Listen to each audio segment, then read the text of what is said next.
안녕하십니까, 알림이 황희두입니다. 계속해서 물먹은 인류한 혁신이 소식도 이제는 진부하게 느껴집니다. 이걸 믿는 사람들이 과연 얼마나 될까? 라는 생각밖에 안 들고요. 친윤계 불출마, 험지 출마, 이것도 조만간 움직일 거다. 본인은 의심의 여지가 하나도 없다. 이 또한 그닥 신뢰가 가지 않습니다. 그도 그럴 것이 장제현 의원은 대놓고 수도권 출마를 거부하며 그걸 더 나아가 조롱까지 하지 않았습니까? 이에 하태경 의원은 윤핵관이 사실상 없어지는 단계에 왔다. 지금 대통령도 머리가 아플 거다. 이런 입장을 전했습니다. 이에 이준석 전 대표도 장제현 씨를 향해 계속 저렇게 할 거다. 이렇게 꼬집었는데요. 나는 눈치 안 보고 산다. 아무리 권력자가 뭐라 해도 제 할 말 하고 산다. 이러면서 그냥 버팅기고 있는 거죠. 이러니 해당 소식을 접한 시민들은 나중엔 노엘이 사상구 국회의원 하는 거 아니냐? 어떻게 저런 사람을 뽑을 수가 있냐? 이런 비판의 목소리들이 나오고 있고요. 아무튼 언론에선 이준석의 액션 플랜이 가동됐나? 그러면서 마치 뭐가 엄청난 걸 진행하는 것처럼 포장하고 있는데 이 또한 이제 지겹습니다. 무슨 새로운 소식은 없고 이건 그저 자기들의 존재감을 키우기 위한 전략 아니냐? 이런 반응이 대부분입니다. 지금 중요한 건 박민 KBS 사장이 등판한 이후 짧은 사이에 벌어진 수많은 일들입니다. 한 기사에 채팅이 몇천 개씩 달릴 정도인데요. 공정성 훼손 사례라며 지난 KBS 사장이 있을 때 뉴스에 나왔던 내용들을 저렇게 몇 가지 언급하며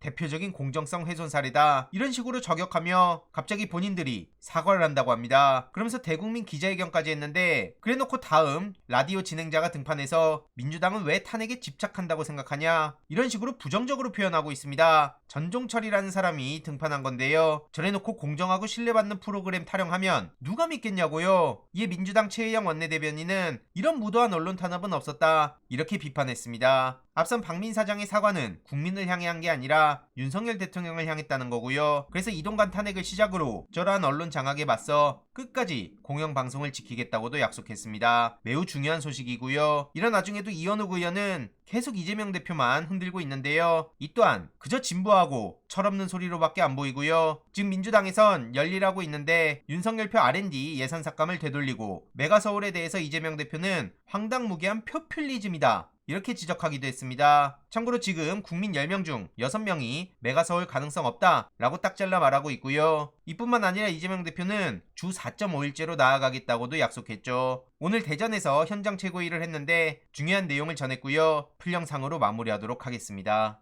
우리가 자주 말씀드린 것처럼 대한민국의 주인은 국민이고 모든 국민들은 공평하게 기회를 누릴 수 있어야 합니다.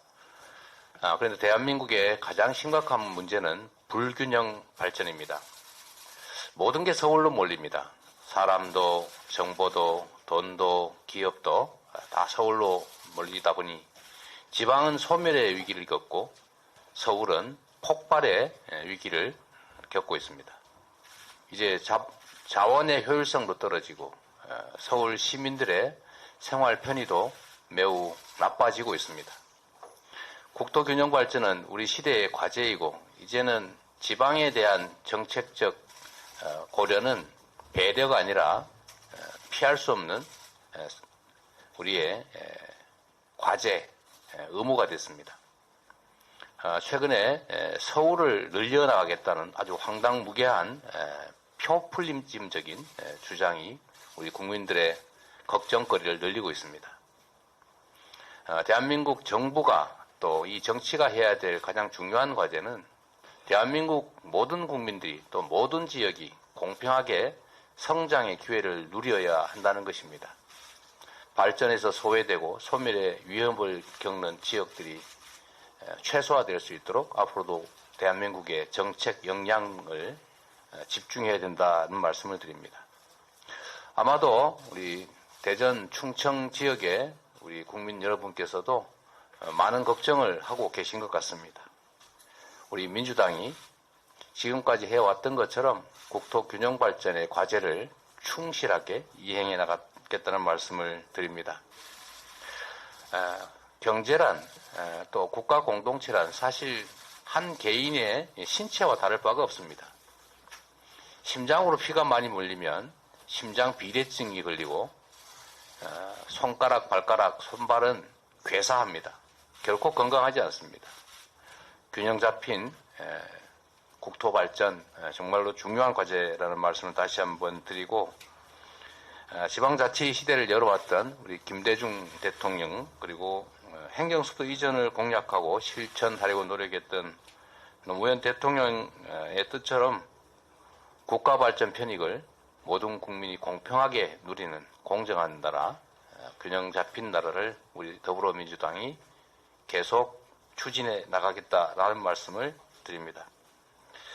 행정수도 세종을 완성하고 또 내포 혁신도시를 육성해서 충청의 새로운 도약을 적극적으로 지원하겠습니다.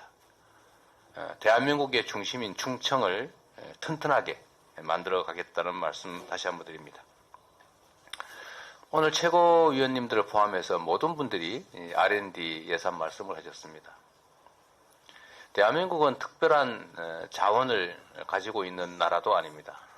대한민국이 지금의 세계에 내놓을 만한 경제 강국이 된 것은 우리의 선배 세대들이 배를 고를지라도 자식들을 공부시켰기 때문입니다. 아무리 배가 고파도 자식들 학교 가지 말라고 하는 부모 없습니다. 첨단 과학 시대, 또 새로운 4차 산업혁명 시대에 과학기술에 대한 투자는 아무리 강조해도 지나치지가 않습니다.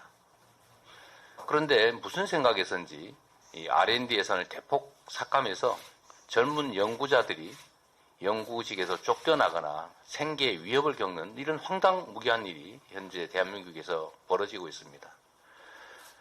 결코 21세기 선진 경제 강국에서 일어날 수 없는 해괴한, 있을 수 없는 일이라는 말씀을 드리고 우리 국민들께서도 공감하실 것으로 믿습니다.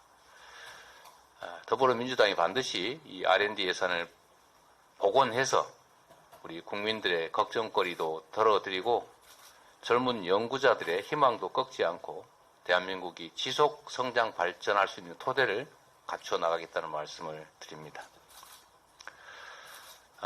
양보다 질이라는 말이 있습니다. 지금은 양이 아니라 질로 승부하는 시대입니다. 노동 시간을 늘려서 노동 총량을 늘려서 이 위기를 극복하고 성장을 지속적으로 해 나가겠다는 전략은 이제 있을 수 없는 전략입니다. 노동의 생산성을 높여야 합니다. 노동의 질을 높여야 합니다. 일과 삶이 균형을 맞출 수 있어야 합니다. 전 세계에서 가장 노동시간이 긴 나라가 대한민국입니다. OECD 평균에 따져봐도 한참 노동시간이 깁니다. 다른 나라들은 주 4일제를 향해 가는데 다시 노동시간을 더 늘린다고 하는 게 과연 국가 정책적으로나 아니면 경제 전략상으로 옳은 일이겠습니까? 우리 민주당은 약속했던 것처럼 주 4.5일제를 향해서 나아가도록 하겠습니다. 노동시간을 단축하고 국민들의 삶의 수준을 높이고 양이 아니라 질로 노동의 생산성을 높이는 방향으로 대한민국을 이끌어 가겠다는 말씀을 드립니다. 이번 내용도 유익했다면 구독, 좋아요, 알림 설정, 멤버십 가입 정말 큰 힘이 된다는 점 말씀드리고 싶습니다. 주위에 널리 공유 부탁드립니다.